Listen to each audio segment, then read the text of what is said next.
서로 축복하는 시간을 갖겠습니다. 좋은 일이 일어날 겁니다.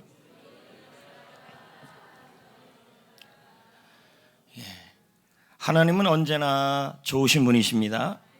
그리고 여러분들에게 좋은 것으로 갚아 주실 것입니다. 저는 그 은행 업무를 잘 못 봅니다. 그래서 여러 단체에서 회계를 맡으라 그러면 아주 난감합니다. 그래서 웬만하면 부탁하니까 회계만큼은 시키지 말아달라, 이제 이런 부탁을 많이 드립니다. 그래서 거의 회계는 다 피했습니다, 그동안. 근데 작년에 어쩔 수 없이 오사카 신학대학 이사회에서 회계를 맡으라고 그러는 것입니다. 도저히 안 되겠다. 저는 숫자하고는 거리가 멀다. 이거는 은사하고도 별개고 아무리 기도해도 안 될 것 같다. 이렇게 얘기를 했습니다. 그랬더니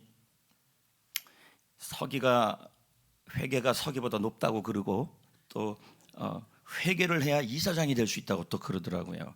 제가 이사장이 되려는 이유는 일본 선교를 좀 잘 섬기려고, 그래서 지금 회계를 하고 있는데, 여러분 지금 은혜가 없으면 견딜 수가 없는 상황입니다. 지금 화요일 날 이사회를 하는데 보고를 해야 되는데 도저히 하여튼 주의 영이 임해서 말무리를 지긴 했습니다. 근데 굉장히 어렵습니다. 진짜. 근데 그러면서 제가 단리예금하고 복리예금이 있다는 걸 난생 처음 알았습니다. 저는 뭐 예금은 다 똑같이 무슨 복리가 있고 단리가 있나, 이제 이렇게 생각했습니다. 그래서 도저히 뭔 말인지 모르겠더라고요. 여러분은 벌써 다 아는 눈치인데, 그래갖고 제가 인터넷을 검색해보고 얘야 복리가 뭐냐 단리가 뭐냐 겨우겨우 이해를 했습니다. 어느 정도인지 알겠죠. 제가 얼마나 그 돈 쪽에 문외한인지 이제 이해를 했습니다. 단리 예금은 원금에 대해서만 이자가 붙는 겁니다. 이해됐어요? 평생 가도 1년 가도 300원입니다. 제가 그게 뭐냐고 물어봤더니 입출금 통장이래요. 제가 입출금 통장이 있거든요. 이야, 김대영 장로님 그러시면 안 돼요. 300원이 뭡니까 300원이. 농협이 너무 해도 너무합니다. 여러분 저 1년 지났는데 300원 이자 붙었습니다. 이게 단일이에요. 그러니까 원금에다가 뭐만 붙는 거냐면 원금에 대해서만 이자가 붙는 거예요. 근데 복리는요, 여러분 놀라지 마세요.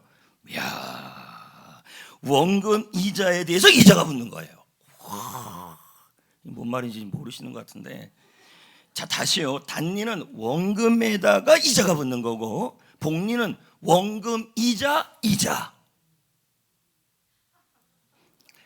그러니까 얘는요, 시간이 오래 묵혀두면 묵혀둘수록 좋아요. 저도 지금 말하면서 이게 뭔 말인가 지금 굉장히 어려운데, 그래갖고 제가 복리를 이해하기 쉽게 이제 검색을 좀 해봤더니 이렇게 얘기하네요. 눈덩이를 하나 이렇게 굴리면 저 밑에 가면은 엄청 커져요. 에? 이게 복리래요. 또 이렇게 얘기를 해요. 저쪽 프랑스에 가면 포도주가 있는데 포도주를 숙성 기간이 오래되면 오래될수록 가치가 올라간다는 거예요. 그러니까 복리는 말 그대로 두면 좋다 이 뜻이에요. 그냥 시간이 오래되면 오래될수록 이자가 많이 붙는다는 얘기예요. 괜찮죠? 그러니까 중간에 깨면 안 돼요. 그냥 끝까지 갖고 있어야 된다는 얘기죠. 근데 오늘 말씀 제목이 뭐냐면 선교가 복리다, 이 말씀이에요. 확 이해가 되지 않아요 지금요? 그러면 선교를 1년만 하다가 멈추지 말고, 이건 중간에다가 해지하는 거 똑같아요. 그냥 계속 붙들고 있으면요, 하나님께서 원금에다가 이자를 붙여가지고 계속 불어나게 하시는 것이 이게 선교란 얘기예요. 근데 그 말씀에 대한 이야기가 오늘 우리가 읽은 이사야가 그 얘기를 하고 있는 거예요. 여러분, 하나님은 선교하는 성도에게, 선교하는 교회에게 복리의 은혜를 주십니다. 이 사실을 알려주는 게 이사야서입니다. 그러면 4절을, 이사야 61장 4절이에요. 4절을 읽어볼까요? 시작. 그들은 오래 황폐하였던 곳을 다시 쌓을 것이며 옛부터 무너진 곳을 다시 일으키실 것이며 황폐한 성읍 곧 대대로 무너져 있던 것들을 중수할 것이며. 지금 이 말씀이 도저히 이해가 안 되는 말씀이에요. 왜냐하면 어제 성경 읽기 학교했던 분들은 이사야서 전체를 훑었어요. 그러면 이사야가 살던 시대는 히스기야 왕 때예요. 그러면 BC 8세기경이에요. 근데 지금 이 얘기는 그때 이야기가 아니라 언제냐면 아직 일어나지도 않은 얘기를 지금 하고 있는 거예요. 무슨 얘기냐? 이사야서 40장부터 66장까지의 내용이 뭐냐면 앞으로 유대라는 나라가 망하는데, 일어나지도 않은 일이에요. 망하는데 그 나라가 저쪽에 있는 바벨론 땅에서 포로에서 회복되어서 다시 예루살렘으로 돌아옵니다. 이 얘기 아직 일어나지도 않은 내용이에요. 돌아오는데 그때 어떤 일이 일어나냐면 다시 중수가 되고 다시 황폐한 성읍이 일어나고 쌓아지고 이런 일들이 일어날 거라는 예언의 말씀이에요. 그러면 지금 이 말씀, 이사야 60장 말씀에서 61장 말씀을 어떤 배경에서 이해해야 되냐면 이사야가 살던 히스기야 때를 배경으로 보는 게 아니라 언제를 배경으로 봐야 되냐면 바로 바벨론에서 포로에서 돌아와서 수룹바벨 성전이라고 조그만 성전을 짓고 거기다가 에스라가 와갖고 말씀을 좀 가르치고, 그런데 아직까지 피폐한 상황에서 겨우 집을 좀 세워지는 그 상황에서 전하는 말씀이 바로 이사야 60장 말씀이란 얘기예요. 자, 이해됐습니까? 만약에 그걸 이해하지 못한다면 자꾸 히스기야 상황으로 이해를 하는 것입니다. 문맥이 그렇지가 않아요. 그렇다면 여러분, 지금 이 상황이 어떤 상황이냐 다시 한번 말씀합니다. 이사야가 전하는 당시에는 유다가 아직 망한 상황이 아니에요. 130년이 지나야 망해요. 그런데 장차 유다라는 나라는 바벨론에 의해서 무너질 것이고 유다 백성은 수억 만리로 잡혀간다는 거예요. 이게 아직 일어나지 않은 일이에요. 그런데 그들이 다시 고향으로 돌아와요. 그래서 예루살렘 성전을 작지만 지어요. 크지도 않아요. 솔로몬의 성전과는 비교도 안 되는 아주 작은 성전을 지었어요. 그리고 그곳에서 말씀 교육이 일어나는데 문제는 포로에서 끌려온 상태니까 아직 이 상황이 뭔가 남을 도울 만한 상황은 아니라는 거예요. 그 상황의 배경이에요. 이렇게 이해하시면 돼요. 우리나라가 1945년에 해방을 맞았어요. 8.15 해방을. 그 해방을 맞은 다음에 이제 겨우겨우 나라가 추스러지고 사람들이 환경이 좀 추스러지는데, 그런 상황에서 하나님이 지금 뭐라고 말씀하는 거냐면 이사야한테 구원의 빛을 발하라 이렇게 말하고 하는 거예요. 이 말은 무슨 뜻이냐면 바로 지금 성교할 상황이 아니라고 계속 얘기하는 거예요. 유다는요. 앞으로 그럴 거라는 거예요. 왜요? 이제 겨우 교회가 재워졌어요. 이제 겨우 말씀이 교육이 됐어요. 이제 겨우 털을 잡아서 유다라는 나라가 유다 백성들이 살아가고 있어요. 그런데 아직까지 준비도 안 된 상황인데, 열방을 위해서 복음을 전하고 나아갈 상황도 아닌데 주님께서는 뭐라 그러냐면 일어나라, 빛을 발하라. 현대어 성경은 이 빛이란 단어를 이렇게 해석해요. 일어나라, 구원의 빛을 발하라. 성교의 빛을 발하라. 복음의 빛을 발하라. 준비도 안 됐는데 이렇게 얘기하는 거예요. 근데 지금 한국 교회가 이렇습니다. 몇 년 전만 해도, 코로나 전만 해도요, 세계 2등의 선교 상황이었어요. 근데 지금 많은 분들이 많은 교회에서 하는 말이 있어요. 지금 우리의 교회의 상황이, 지금 우리 성도들의 상황이 선교할 상황이 아니라고 얘기를 해요. 왜요? 겨우 코로나에서 추스렸다는 거예요. 겨우 지금 이 환경에서 겨우 좀 이제 일어나려는 거예요. 그리고 선교할 만한 기도도 교회도 재정도 없다는 얘기를 지금 계속 하고 있다는 거예요. 상황이 유사한 거죠. 그렇다면 여러분, 현재 한국 교회의 상황이 정말 선교 못하는 상황입니까? 여러분의 상황이 그렇습니까? 2023년 2월 한국 기독교 신문에 이런 기사가 나왔습니다. 2022년 11월 기준으로, 그러니까 올해 말고 작년이 있죠. 11월 기준으로 교회는 1200개가 그만 문을 닫아버렸다. 그리고 그 신문의 말에 의하면 앞으로 한국 교회는 참 부정적인 얘기들이에요. 이게 다요, 통계가. 코로나 이전으로 돌아갈 가능성은 희박하다. 또 교회의 수는 줄어들고 교회당의 규모는 작아질 것이며 사역할 교회는 점점 줄어들 것이다. 모든 교회들이 힘들어질 것이다. 이게 얘기예요. 그러면서 뭐라고 얘기하냐면 이웃 섬김이 현재 줄어들고 있고 해외 선교비가 중단되고 있다. 자, 교회들이 뭐라고 얘기를 하고 있냐면 코로나 이후에 너무 힘드니까 선교 못하겠다는 얘기예요. 지금 현실이. 그래서 한국 선교협회에서는요, 한국 선교사님들에게 지금 전 세계에서 하는 선교사님들에게 물었어요. 코로나 사태가 선교에 어떤 영향을 미쳤는가 물어봤더니요, 80%의 선교사님들이 하는 말이 뭐라냐면 선교 사역, 대한민국의 선교 사역이 지금 굉장히 위축되고 있다. 또 두 번째는 이런 말을 해요. 교회들마다 선교비를 중단하거나 줄이고 있는데 선교사님들의 45%가 현재 선교 사역의 선교비가 너무 줄어들고 있다는 거예요. 지금 왜 이런 현상이 일어나고 있어요?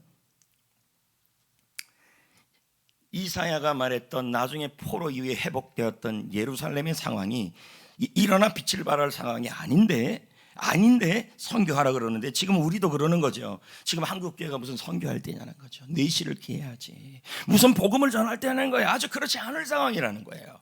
지금 한국교회가 너무너무 힘드니까 선교를 멈추고 선교비를 감축시키고, 그리고 모든 상황에서 해외 쪽에 눈을 돌리지 않고 자기 교회도 살기도 버거우니까 뭐예요? 생존하고 있다는 거예요. 그러면서 입에서 자꾸 얘기해요. 성도들도 말해요. 나는 아직 선교할 상황이 아니에요. 교회들도 말해요. 선교비를 가장 먼저 줄여야 될 건 선교비입니다. 선교비부터 중단합시다. 이제 이런 얘기가 나와요. 그런데 주님은 이사야에게 말하기를, 너희들 나중에 포로에서 해방되어서 예루살렘이 세워지는데 그때 아직까지 너희들이 완벽한 선교의 상황이 아니래도 구원의 빛을 발해야 한다. 왜냐? 그 이유가 2절에 나와요. 읽어볼까요? 시작. 보라 어둠이 땅을 덮을 것이며 캄캄함이 만민을 가려리니. 자, 여기까지만 보시자고요. 그래도 뭐예요? 여호와께서 너희 위에 임할 것이다. 1절에 본다면 빛이 임한다는 얘기예요. 그 빛이 뭐예요? 구원의 빛이라니까요. 그러니까 주님께서는 지금도 예루살렘에 나중에 너희들 회복되지만 선교할 상황이 아니어도 지금 선교해야 된다는 거예요. 열방을 향하여 복음을 전해야 된다는 거예요. 왜요? 온 세상에 어둠이 덮고 있기 때문이라는 거예요. 온 세상의 만민이 캄캄함 속에 있다는 거예요. 그래서 복음의 빛을 준비가 안 돼도, 선교할 상황이 아니어도, 복음을 전할 상황이 아니어도 반드시 해야 된다는 얘기예요. 캄캄하니까 세상이. 여러분, 한번 질문을 해볼게요. 전 세계 인구가 지금 얼마나 될까요? 70억에서 80억. 얼마 전까지는 80억이라 그래요. 그러면 여러분, 이 80억의 인구 중에서 종교인의 숫자가 얼마나 될까요? 70억이에요. 그러면 뭡니까? 10억을 제외하고는 웬만한 사람들은 다 종교를 갖고 있다는 거예요. 거기다가 기독교인이 얼마나 했더니 25억, 무슬림이 얼마 했더니 19억. 나는 이거 얘기할 때요, 그러니까요, 25억, 19억. 갑자기 돈이 생각나네요, 여러분. 근데 이건 돈의 억이 아니라 무슬림의 숫자가 19억 명이 되고 힌두교인의 숫자가 10억, 불교인이 5억이에요. 우리나라나 여러분 불교의 숫자가 많지요. 전 세계적으로 본다면 불교는 얼마 되지가 않는다는 얘기예요.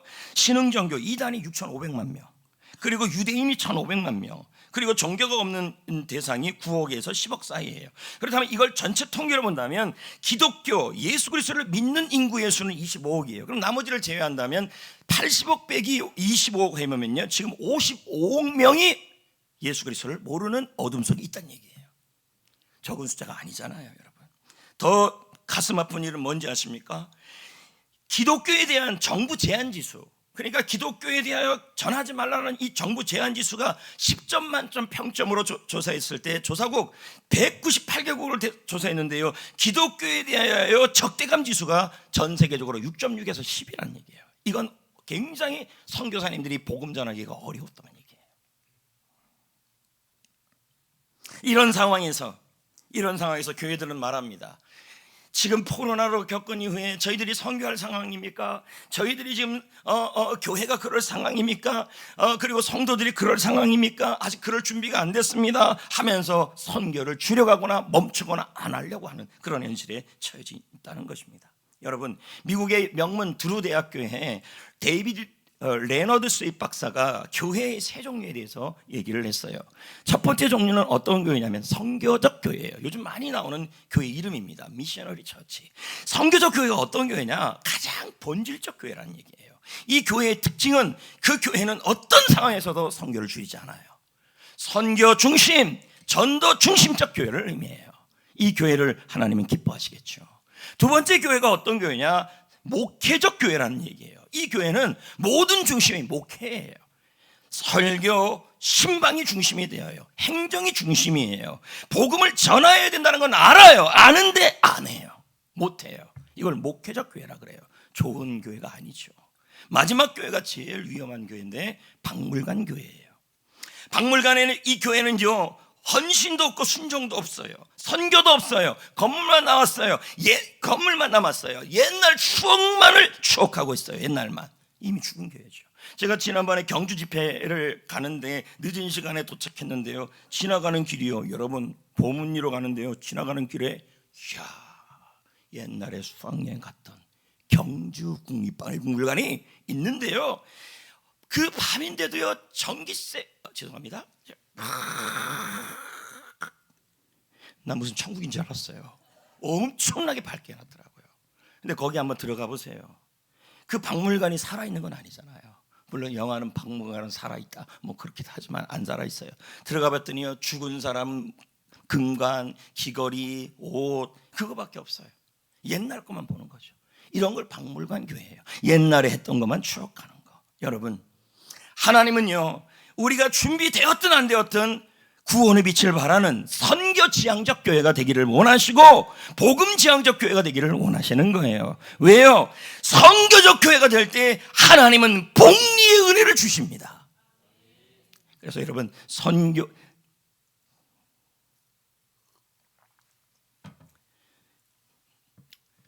은행에다가 여러분 넣는데 10년 만기로 하면 이자가 확 느는데 중간에 저같이 깨버리면 어떻게 돼요? 예? 못 받아요. 다. 마찬가지로 선교는요, 계속 매년 하고 있어야 돼요. 그래야 복리가 세져요. 이해되기 쉽게. 근데 여러분, 너무 재밌는 건요, 1절 2절 말씀에 아직 선교할 상황이 아닌 상황인데도 일어나라 빛을 발하라, 일어나라 구원의 빛을 발하라, 열방이 캄캄해져 있으니까 선교의 빛을 발하라고 하고 나서부터요, 3절부터 그 다음 절까지 뭐가 나오냐면 선교하는 교회에 대하여, 성도에 대하여 복리를 얘기하고 있어요. 자, 3절 4절을 볼까요? 어떤 복리가 시작되는지요? 시작. 나라들은 내 빛으로, 왕들은 비치는 내 광명으로.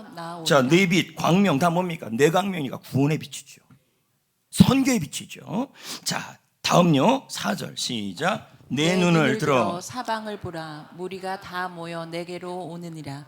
내 아들들은 먼 곳에서 오겠고 내 딸들은 안기어 올 것이라. 문맥을 통해 본다면요, 2절에 흑암 가운데 있는 만민이 있어요. 근데 그 만민들이 우리가 비추는 구원의 빛을 통하여, 선교의 빛을 통하여 여러분 열방이 주께 돌아오는 모습이에요.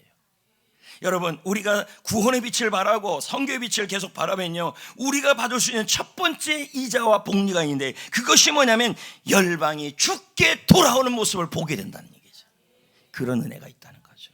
두 번째가 뭔지 아십니까? 5절을 보십시오. 3절 4절 지나 5절 두 번째 복리가 나와요. 시작. 그때 시작. 그때 내가 보고 기쁜 빛을 내며 내 마음이 놀라고 또 화창하리니. 그때가 언젠데요? 열방이 주께 돌아올 때죠. 선교의 빛이 발해서 그 영혼들이 하나님께 돌아오는 그때 일어날 때 어떤 일이 일어나냐면 마음이 시원해지고 얼굴이 환해지고 화창해진다는 얘기예요. 인생이요. 자, 현대인의 성경을 볼까요? 시작. 내가 자녀들을 다시 만날 때 기뻐서 얼굴이 환해질 것이며 너무 기뻐서 내 마음속까지 시원해질 것이다. 두 번째 복리가 나오잖아요. 열방의 영혼이 주께 돌아오는 일을 우리가 봐요. 선교 소식을 들어요. 그때 여러분, 우리 마음에 화창해지고 우리 마음이 기뻐지고 우리 마음이 시원해지는 은혜가 임한다는 얘기죠. 영혼의 행복이에요. 세 번째 복리가 임해요. 여러분, 구원의 빛을 발할 때, 선교의 빛을 발할 때요, 세 번째가 임하는데 그게 5절이에요. 3절 4절 5절 시작. 바다의 부가 내게로 돌아오며 이방 나라들의 재물이 내게로 옴이라. 자, 그냥 봐도 무슨 말인지 알겠죠? 뭡니까? 물질의 복이 온다는 얘기예요. 그러니까 끌려온다는 얘기예요. 이걸 현대어 성경은 이렇게 번역을 해요. 해상의 무역선들이 내게, 구원의 빛을 빌라는 내게 대량의 보화를 쏟아놓고 세계 만민들이 내게로 온갖 보물을 가져올 것이다. 복리입니다. 복리. 여러분 여기 보십시오. 하나님은요 이 자리에 있는 분들 중에서 또 이사야를 통해서 주님께서 말씀하시기를 너희들 나중에 포로가 회복되어서 교회가 조그맣게 지어지고 이제 겨우 털을 잡는 이 상황에서도 미루지 말고 선교는 지금 해야 될 일이고 준비가 안 돼도 해야 될 일이다. 그 일을 할 때 염려하지 말아라. 열방이 주께 돌아오는 복을 볼 것이며 너희들의 마음이 화창해질 것이며 그리고 모든 물질의 복이 너에게 다가올 것이다. 복리입니다. 근데 여러분 전 세계에서 지금도 여러분 부자 하면 그런 분들 있잖아요. 뭐 빌 게이츠나 알론 머스크 이런 분들요. 그리고 제구 일친가 이런 사람들도요. 굉장히 많은 후원을 해요. 그 중에서도 전 세계에 가장 많은 선교사와 가장 많은 나라와 학교와 그리고 병원을 지은 사람이 있어요. 그 사람이 누구냐면 록펠러예요. 도대체 어느 정도인지 한번 보자고요. 그 사람은 인생의 목적이 뭐냐고 물어보면요, 자신은 선교라고 얘기를 해요. 자신의 인생의 목적이 돈 버는 게 아니라 그 돈도 열방을 주께 돌아오기 위해서라는 거예요. 그게 목적이래요. 그래서 그분은 이렇게 살아갔대요. 모든 민족에게 복음을 전하고 모든 사람들에게 의료와 교육을 통하여 복음을 전하는 게 그의 인생의 목적이었어요. 실제로 여러분 이분이 선교 사역을 한 나라 지역이 선교사를 보낸 곳이요 70개국이 넘어요. 한 재벌이 이런 사람 없을걸요. 그 중에서도요 가장 많이 선교사와 교육 사업을 보낸 곳이 아프리카 아시아예요. 그러면 중국에는 얼마나 보냈는데 대학 24개와 학교 50개를 지원하고 세웠어요. 우리 한국은요 저기 나와 있잖아요. 12개 대학 그리고 200여 개의 그 중고등학교, 초등학교를 지원하고 선교했어요. 이게 여기서 학교를 세우고 대학을 세우고 병원을 세웠다는 이 말은 그것만 세운 게 아니라 그걸 통해 복음을 전했다는 얘기예요. 자기가 못 가니까 선교사를 보냈다는 거죠. 그런데 아프리카 같은 경우는요 4,928개의 병원과 1,500개의 보건소를 세웠어요. 그런데 이걸 갖고 뭐 한 거예요? 복음을 전한 거죠. 특히 여러분 우리나라 같은 경우는요 이 록펠러가 보낸 선교사 이름이 여러분이 아는 사람인데요 윌리엄 홀 선교사예요. 근데 이 윌리엄 홀 선교사가 이 한국에 들어와서 록펠러의 재정적 후원과 록펠러의 선교 헌금을 통하여 우리나라에 한양대학을 세웠어요. 그리고 연세대학, 물론 연세 세브란스 뭐 그런 있지만 연세대학을 세우는 데도 큰 이익을 담당한 사람이 배우의 록펠러의 선교 예물이 있었다는 거예요. 그는 죽었지만 지금도 그 선교 예물이 한국 땅에 영향을 미치고 있는 거죠. 일본 같은 경우도 마찬가지입니다. 일본의 록펠러가 보낸 선교사가 있어요. 에브라임 햄슨 선교사인데요. 이 선교사를 통해서 일본의 최고 대학 동경대학이 세워졌어요. 다 뭐냐면 결국 록펠러의 선교예요. 여러분 록펠러는요 선교할 상황이 있든 없든 간에 어떻든 가장 우선이 선교가 목표가 됐어요. 그럴 때 하나님이 오늘 말씀처럼 복리의 은혜를 주신 거죠. 열방이 주께 돌아오고 그로 인해서 마음이 행복해지고 그리고 사람들에게 존경을 받고 물질의 복도 누리게 됐다는 거예요. 그가 누렸던 물질적 가치가 현재 가치로 498조라고 그러더라고요. 뭐 가늠할 필요도 없어요. 뭐 평생 만져볼 일도 없으니까. 근데 그가 말합니다. 선교는 내 인생의 가장 큰 축복이 되었다. 선교함으로 복리를 받았다는 얘기죠. 재밌는 건 여러분 우리가 선교할 상황이 아님에도 선교사를 위해 기도하고 선교사를 위해 섬기고 개척교회를 섬길 때 하나님은 열방이 주께 돌아오게 하고 여러분의 마음이 즐거워지게 하고 세 번째는 여러분에게 물질의 은혜가 받게 되고 마지막이 나와요. 그게 뭐냐면 그 선교하는 교회가 풍성해져요. 그 내용이 7절부터 9절까지 나와요. 읽어봅시다. 자, 시작. 계달의 양 무리는 다 내게로 모일 것이요 느바요의 순양은 내게 공급되고 내 제단에 올라 기꺼이 받음이 되리니 내가 내 영광의 집을 영화롭게 하리라. 영광의 집 교회를 의미하죠. 자, 그다음 9절을 볼까요? 시작. 곧 섬들이 나를 앙망하고 다시스는 스페인을 말해요. 스페인의 배들이 얼마나 싫어서 오는지요. 내 자손과 그들의 은금을 아울러 싣고 와서 내 하나님 여호와의 이름을 들으려 하며 이스라엘의 거룩한 이에게 드리라 하는 자들이라. 이는 내가 너를 영화롭게 했다. 선교하고 일어나 빛을 발하는 그를 주님께서 그를 그리고 그 상황을 뭐 하겠다는 거예요? 영화롭게 했다. 교회가 풍성해졌다는 거예요. 여러분, 저는 교회 한 곳을 소개하려고 합니다. 그 교회가 진주 성남교회 김재돈 목사님 교회예요. 진주라는 지역이 그렇게 큰 지역은 아닙니다. 제가 가봤으니까요. 조용하고요. 제가 느낀 게 그겁니다. 여기 와서 그냥 쉬면 좋겠다. 그 생각밖에 안 들어요. 근데 그 지역에 진주 성남교회라는 교회가 있는데 그렇게 큰 교회가 아니에요. 경기도에 있는 교회도 아니잖아요. 근데 이 교회의 성도들과 목사님의 목표가 있어요. 꿈이.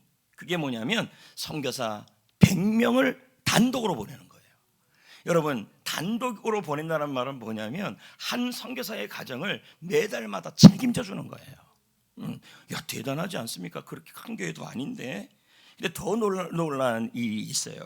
지금까지 이 조그만 교회가 선교사를 단독으로 25명을 이미 보냈어요.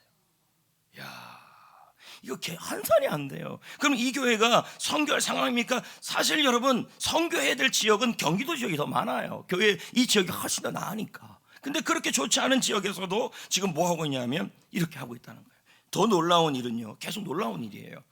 교회 예산의 30%가 선교예요. 그것도 대단하죠. 근데 이 교회의 성도들과 목사님의 목표가 뭐냐 했더니 50%까지 올리는 거예요. 참 대단합니다. 더 놀라운 일은요, 계속 놀라운 일이라 그래서 죄송한데요, 더 놀라운 일은요, 이 교회 성도들이 100명이면요 거의 99명이 선교 헌금에 동참해요. 거의 전 성도들이 선교에 동참하고 있다는 거예요. 여러분, 또 죄송합니다. 또 놀라운 일은요, 선교사님 가정 한 가정, 그 가정마다 그 선교사님의 한 달 사역들을 매달마다 섬기는, 전액으로 섬기는 가정이 이 교회에 많다는 거예요. 그러니까 예를 들면 이런 거죠. 누구네 가정, 그러면 이 가정이 선교 예물이나 기도 별대로 이 가정이 그 선교사님을 위해서 기도하고 후원하는, 그런 전액으로 후원하는 그 가정들이 이 교회에 있다는 거예요. 많다는 거예요. 대단하지 않습니까? 여러분, 우리 교회도 단독 선교사를 얼마 전에 보냈지만 이번에는 조금 쉬고 있지만요, 이 단독 선교사 보내는 게 쉬운 일이 아니에요. 근데 25가정이나 보내고, 또 거기다가 여기서 끝이 아니라 선교사 가정을 위해서 전액으로 선교하고 기도하는 그런 가정들이 많다는 거예요. 근데 김재돈 목사님이 이런 얘기를 해요. 이런 말을 해요. 선교하는 교회가 부흥하고 개인도 사업도 복을 받고 나라도 부강해집니다. 선교는 뭐라고 얘기하고 있냐면 축복이다. 왜요? 이사야 60장 1절부터 그 얘기가 나오니까. 이사야 60장 말씀은 선교는 준비되어서 하는 것이 아니라 준비가 안 돼도 해야 돼. 왜요? 열방의 성도들이, 열방의 영혼들이 이미 흑암 중에 있기 때문에 이게 미룰 일이 아니라는 얘기죠. 실제로 우리 교회는 물론 이 진주에 있는 교회보다 선교가 그 정도는 못하고 있죠.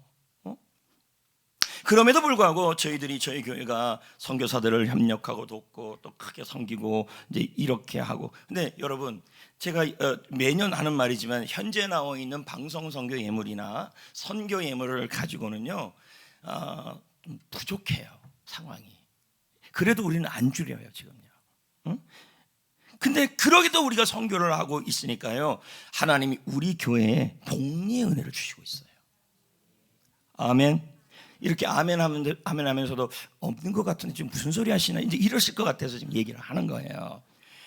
자, 여러분, 첫 번째 복리가 뭡니까? 열방이 주께 돌아오는 거잖아요. 여러분, 해피코스를 통해서 불신자 영혼들이 주께 돌아오고 있잖아요. 이거는 회심입니다. 그리고 지난주에 저희가 우리 해피코스에서 치유 토크를 하고 또 치유 기도를 제가 했어요. 근데 여러분, 일반적으로 교회들마다 기도하고 할 때 그렇게 치유가 막 기적같이 일어나지는 경우가 많지가 않아요. 근데 지난주에 제가 들었는데요, 무슨 일이 일어났냐면 게시들 중에서 나은 사람이 있다는 거예요. 그리고 스태프들 중에서도 병이 나은 분들이 있었다는 거예요. 그 자리에 참석하는데 정주리 청년 같은 경우는 하루 종일 이러고 있었어요. 내가 3부 예배 때 얼굴 그렇게 지옥에서 나온 얼굴로 앉아 있을 거냐? 내가 속으로 한마디 한 것 같은데. 근데 여러분 5시 반에 제가 토크 끝나고 진짜 주일날 바빠요. 토크 끝나고 5시 반에 새가족 공부하러 갔는데 여러분 정주리 충년이 하늘을 날아다니고 있었어요. 그래서 제가 어떻게 했더니 치유 토크 시간에 기도 받고 나왔대요. 그날 기분이, 그래서 내가 속으로 그랬어요. 업다운이 너무 심한데 속으로. 근데 또 말을 그렇게 했잖아요. 치유 토크와 기도 시간에 그렇게 했다니까 이건 업다운이 아니죠. 제가 말하고 싶은 요지는요, 간증이 복리란 얘기예요. 여러분, 저는 누누이 말씀드립니다. 우리 교회의 목적은 이동성장이 아니라 회심입니다. 지난 주에 이준기 의원이 이제 전화가 와가지고, 목사님 뭐 이래저래 뭐 이렇게 제가 전화한 거 아니에요. 그래서 그러면서 딱 생각이 나더라고요. 우리 교회는 매년마다 연말에 사랑의 라면을 나눕니다. 그랬더니 이러더 여태까지 전화해본 적 처음 듣는 말이었어요. 그리고 그냥 끊겼대요. 뭐야? 어만하면서 뭔가 기대가 생기는데 하고 끊었잖아요. 그래서 그냥 어만하십시오. 그러고 있는데 이번 주 전화가 온 거예요. 목사님, 덕성리에 어떤 단체가 있는데 아마 사업장 같아요. 그 단체가 있는데 그 단체가 하필이면 그때 자기한테 이 지역의 이웃들을 섬기고 싶은 일을 하고 싶은데 같이 할 곳이 없다는 거예요. 그래갖고 우리 교회 얘기를 해서 여러분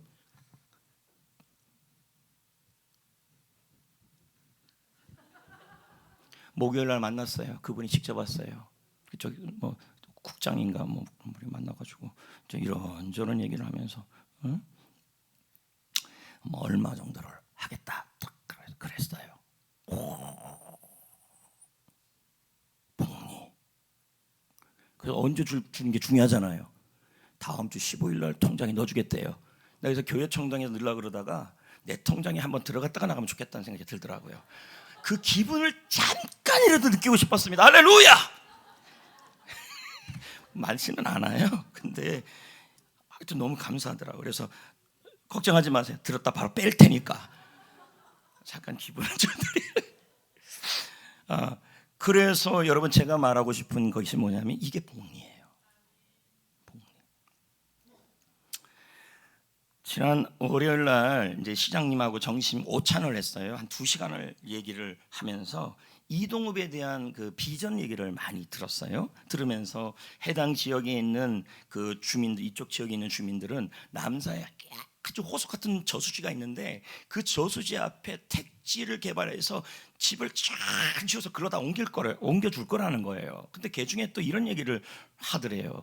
나는 이동읍을 떠나기 싫다. 내가 왜 남자 주민이 돼야 되냐. 이런 분이 있었다는 거예요. 그러면 그런 분들에게는 여기 지어진 아파트를 주겠다. 나 그 얘기 듣는데 뭐 아파트가 그렇게 막 줘도 되는 건가. 나도 하나 주지. 속으로만.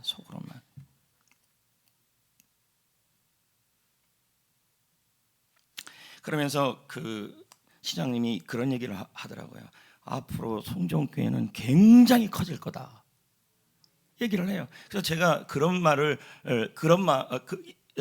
이렇게 말하려다가 속으로만 말했어요. 그게 뭐냐면 저희 교회는 큰 교회가 되는 게 목적이 아닙니다. 이 지역이 개발돼야 됩니다. 그 신도시가 들어온다는 거예요. 그렇게 얘기를 해요. 신도시가 들어오는데 저는 신도시가 돼야 될 이유는 해심 구원을 위한 길이 더 많이 열릴 것이기 때문입니다. 속으로 얘기했어요. 속으로. 이게 다 복리입니다.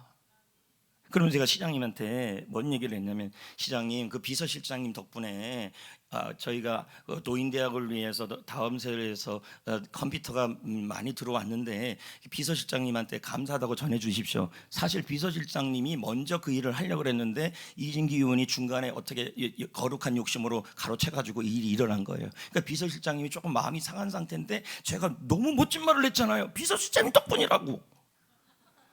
다음 날 전화가 목사님 할렐루야 아멘 이래요. 전화했는데 나 아무 말도 안 했는데. 우리 교회는 성경적 교회가 되길 바라고 교회가 크게 되고 안 되고 나는 중요하게 여기지 않습니다. 우리 교회가 존재하는 것은 회심 구원을 위한 많은 많은 사람들이 온다면 더 많은 영혼들을 예수 믿게 하는 남의 교회 성도가 오는 게 아니라 그 일을 할 수 있어서 그걸로 감사합니다. 제가 말씀드리는데 이사 갔던 사람들 많죠. 후에 지금 엄청 후회할 겁니다. 신도시. 그리고 권사님들 걱정하지 마세요. 저도 말했지만 제발 좀 보상 좀 많이 해달라고 내가 얘기를 했어요. 안 하려고 그러다가 뭔 얘기하는 거예요 지금. 그렇지요 여러분. 선교를 멈추지 않고 끊임없이 우리 교회가 어떻든 작은 것이든 큰 것이든 섬기고 도우려고 했더니 보십시오. 하나님이 우리 교회한테 복리의 은혜를 지금 여러 모양으로 주는 거예요. 이게. 믿으시면 아멘. 여러분 선교는 복리입니다. 열방이 주께 돌아오는 것을 봅니다. 마음이 화창해집니다. 선교하는 성도들에게는 물질의 은혜가 임합니다. 교회도 풍성해집니다. 준비돼서 하는 게 아니에요. 그럼 어떻게 해야 될까요? 1절을 보겠습니다. 1절 시작. 일어나라. 빛을 발하라. 그럼 이 상황이 어떤 상황이에요? 포로에서 회복되어서 돌아왔는데 교회가 겨우 스룹바벨 교회가 세워지고 이제 겨우 추수린 그 상태인데 일어나 빛을 발하래요. 이게 무슨 말이냐? 쉬운 말 성경은 정확하게 해석을 해놨어요. 시작. 일어나라. 일어나 빛을 발하라. 마침내 구원의 빛이 내게 비추었고. 그러면 주님이 뭘 비추고 있다는 말이에요? 구원의 빛을 비추고 있다는 거예요. 그러니까 구원의 빛을 비추니까 뭐 해야 되는 거예요? 구원의 빛을 네가 일어나서 선교할 상황이 아니어도 복음을 전할 상황이 아니어도 구원의 빛을 일어나 선포하라, 전하라, 도와줘라 이 뜻이에요. 이게 우리가 할 일이라는 거예요. 준비돼서 할 일은 아니라는 거죠. 여러분 선교는 준비되면 하는 일이 아니라 지금이라도 해야 될 일이에요. 왜요? 예금이라는 게 복리 예금이라는 게요. 미리미리 들어놓으면 들어놓을수록 뭡니까? 나중에 가면 혜택이 많은 것처럼. 국민일보 박채찬 종교부장이라는 분이 있어요. 이분이 다른 사회부에 갔다가 국민일보에서 이제 올해 종교부로 부장으로 왔어요. 저한테 전화가 왔더라고요. 목사님 저 종교부장 됐어요. 그러면서 아프리카 갔다 온 얘기를 해요. 이 얘기가 종교부 안에 실렸어요. 박지산 이 기자 얘기가 자기가 아프리카를 갔다 왔는데요. 많이 봤다는 거예요. 여러 가지 상교적 상황을. 그러면서 뭐라고 써 있냐면 2050년이 되면요. 자, 우리나라 같은 경우는 2050년이 되면 저출산으로서 씨가 말라요. 제가 지난 수요일도 말했지만 현재 한국의 상황이 0.81명이에요. 평생 한 명 놓는다는 얘기예요. 한 가정당. 그런 상황이면 이 상황이 문화인류학자들이 말하기를 중세의 흑사병 시대와 동일한 일이 한국에 일어나고 있다는 얘기예요. 굉장히 위험한 상황이에요. 근데 여러분 아프리카는 2050년이 되면요 줄어드는 게 아니라 전 세계 4명 중에 1명이 아프리카인이래요. 얘가 너무 많이 나와요. 그러면 무슨 말입니까? 교육은 열악한데 인구는 많아지니까 복음의 밭이란 얘기죠. 박재찬 기자가 그렇게 써놨어요. 아프리카는 이제 복음이 들어가서 할 수 있는 가장 중요한 지역이 되고 있다는 거예요. 그런 의미에서 우리 교회가 케냐의 올레키마키 유치원 이름이에요. 우리 교회가 지금 현재 짓고 있는 일시 참 귀한 일입니다. 자 보십시오. 이 사진이요 이번 주에 보내왔어요. 저희가 1차 선교의 물을 보냈거든요. 1,500만 원을. 그리고 좀 더 보내겠죠. 현재 이러고 이게 지금 현재 이번 주 일이에요. 저기 보세요. 이 자리에 뭐가 지어지냐면 여러분 우리가 보낸 그 예물이 이 자리에 뭐가 지어질까요? 유치원이 세워지는 거죠. 여기에 복음이 전해지는데 선교사님이 그런 얘기를 했어요. 아이들의 원복이 없다. 또 이 얘기를 듣고 한 가정에서 아이들 원복을 주라고 또 헌물을 했어요. 그걸 갖고 구입을 해갖고요. 여러분 지지난주에 보냈어요. 근데 여러분 택배비가 왜 이렇게 비싸요?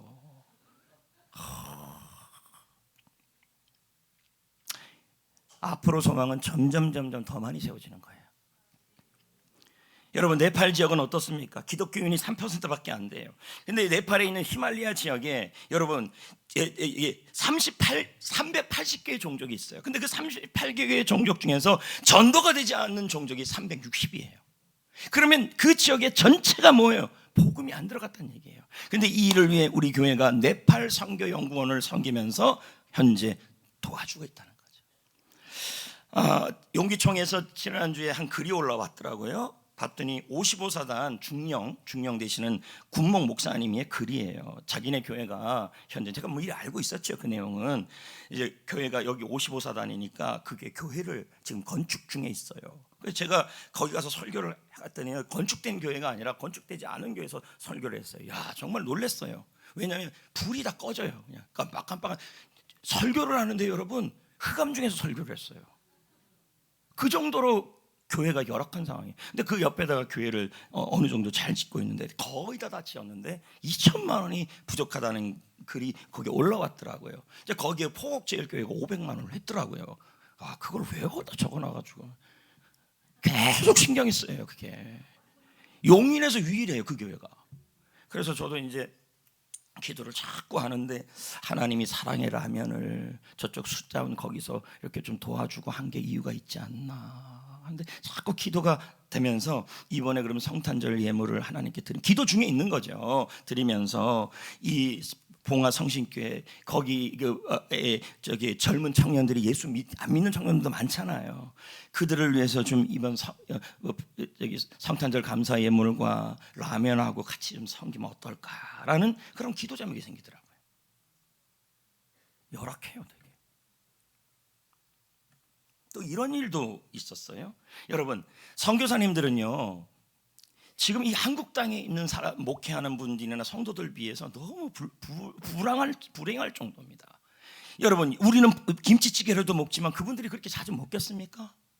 그 더운 곳에서 잠만 눈도 끼면요 정가리 위에서 막 왔다 갔다 할 때는 그런 곳에서 지금 사역하고 있는데요. 한국 와도 쉴 곳도 없지요. 마음은 외롭지요. 선교관도 없지요. 그러니까 우리 교회가 이거 빨리 하나 마련해야 될 날이 와야 됩니다. 제가 지난번에 이런 얘기를 들었습니다. 태국의 이준환 선교사님 가정인데 우리 교회가 지금 협력하고 있는 가정이에요. 선교사님 사모님이 수술을 했는데 수술비가 없다는 얘기를 여차저차 듣게 된 거죠. 그래서 지난주에 셀리더 모임 때 물었어요. 여기 기도하고 있는 셀마다 다 선교 지역이 있는데 했더니 다 몰라. 그리고 일부 예배 때 여기 김윤희 집사님이 여기 앉았는데 김윤희 집사님의 선교 지역은 어디에 했더니 가만히 있어요. 그래서 내가 훑어봤더니 없어. 내가 놀라서 기절하는 줄 알았어요. 매주마다 그 선교지를 위해서 기도하는데 자기네 셀에 선교지가 없다고 있는데도 말은 제가 이쁘게 했어요. 제가 사랑하고 제가 귀하게 여기는 김윤희 집사님. 셀도 여러분 이러시면 안 돼요. 셀원 여러분, 여기 나와 있는 자기네 셀에서 협력하는 단체 정도는 알고 기도하셔야 돼요. 그래서 우리 교회에서 그 수술비 정도 하다고 좀 많이는 못 드려도 드렸습니다. 여러분, 또 이런 일도 있었어요. 이번 가을 학기 때 신학생들 300명의 정심을 저희가 대접을 했어요. 그런데 대접을 할 때 실제 돈으로 갖다 줘 버리면 엄청 많이 들기 때문에 제가 총장님한테 그 얘기를 했어요. 해갖고 가겠다. 그럼 덜 들잖아요. 그래서 사실 이제 총신대 쪽에서도 연락이 왔어요. 총신대 쪽에는요 학생들 전체 밥값이 1,200만 원이에요. 그래서 내가 안 간다 그랬어요. 밥 한번 총동창회에서 안 한다. 근데 이제 어떻든 여기 가가지고 대접을 하는데요. 신학생들의 꿈이 뭔지 아십니까? 저도 꿈이었어요. 목사님들이 와서 설교할 때 통닭 갖고 오는 거예요. 그래서 목사님들이 앞에서 설교하잖아요. 오늘은 뭐 갖고 왔나 이 생각을 합니다, 솔직히. 근데 그때 제가 이런 기도를 드린 적이 있어요. 내가 나중에 목회자가 되면 우리 교회 성도님들이 있다면 한번 신학생들 밥 한번 대접하고 싶다. 근데 이게 일어났어요. 총장님이랑 식사를 하고 학생들이랑 식사하는데요 너무 좋아하는 거예요. 권사님들이 고생을 많이 했어요. 그 하느라고. 그러면서 총장님하고 교수님하고 대화를 하는데요 이런 얘기를 해요. 인도에 외국인 학생 한 명이 있는데 고 목사님, 이 친구가 공부를 하고 싶은데 공부하고 후원할 교회들이 없다고 그 얘기를 하더라고요. 그래서 들어보니까 어느 정도 얘기를 하더라고요. 사실 우리 교회 안에 그게 있거든요, 지금 협력하는 게. 그래서 기도 좀 한번 해보자고. 왜 제가 이 얘기를 하냐면요, 신학생 한 명을 섬기는 건 교회 하나를 세우는 것이고, 그리고 외국인 선교사 한 명을 외국인을 세우는 것도요 그 지역의 나라 안에 교회를 하나 세우는 거예요. 이거 다 우리 기도 제목입니다. 제가 이걸 알려주는 것을 뭘 왜 알려주냐면 우리의 기도 제목이에요. 선교는 복리니까. 현재 우리 교회는요, 선교단체, 선교사, 개척교회 한 40여 개를 섬기고 있어요. 극동방송, 구TV, 올해부터는 극동도 했죠. CBS 방송 선교도 하고 있어요. 제가 톡 까놓고 한번 얘기를 해보면요, 현재 우리 교회 사이즈에서 이 방송 3개 하는 게 무리예요.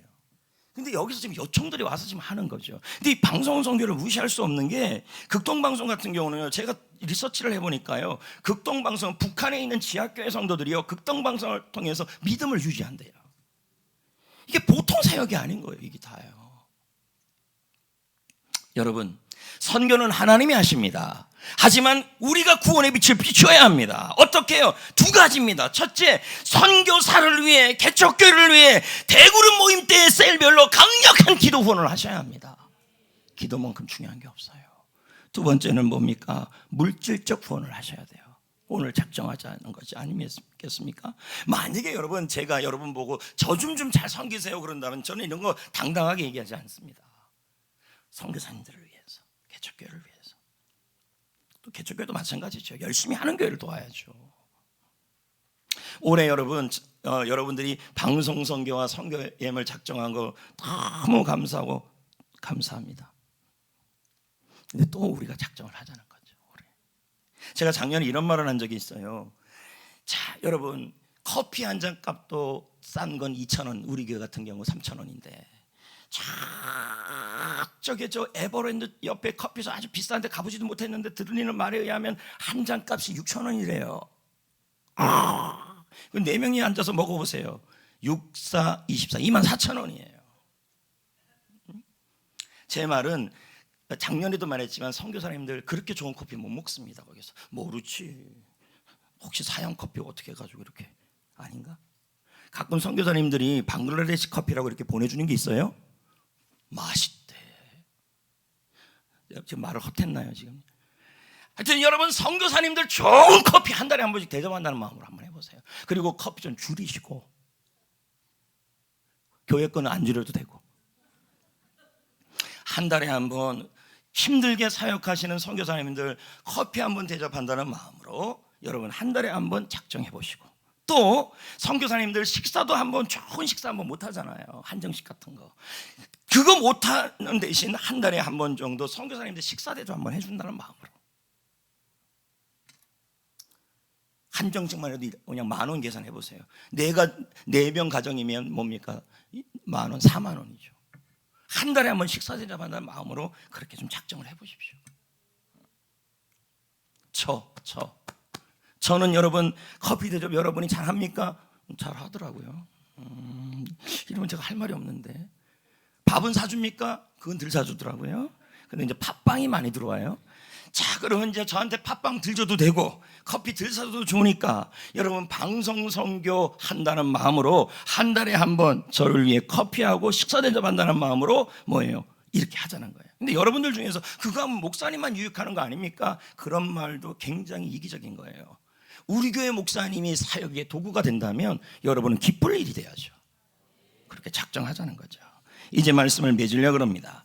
오스왈드 스미스 목사는 말합니다. 전도하지 않는 교회는 하석처럼 되고 말 것이다. 만일 세계 선교 복음화 시키는 것이 하나님의 뜻이라면 당신이 선교 헌금에 참여하는 것은 하나님의 뜻을 이루는 것이다. 이렇게 말합니다. 여러분, 선교는 복리입니다. 아멘. 복리는요, 중간에 깨면 안 돼요. 지난주에 장로님 운전자 보험 좀 깼습니다. 여러분 괜히 깼나 싶어요. 계속 놓으면 더 많을 텐데. 어떻든 그렇습니다.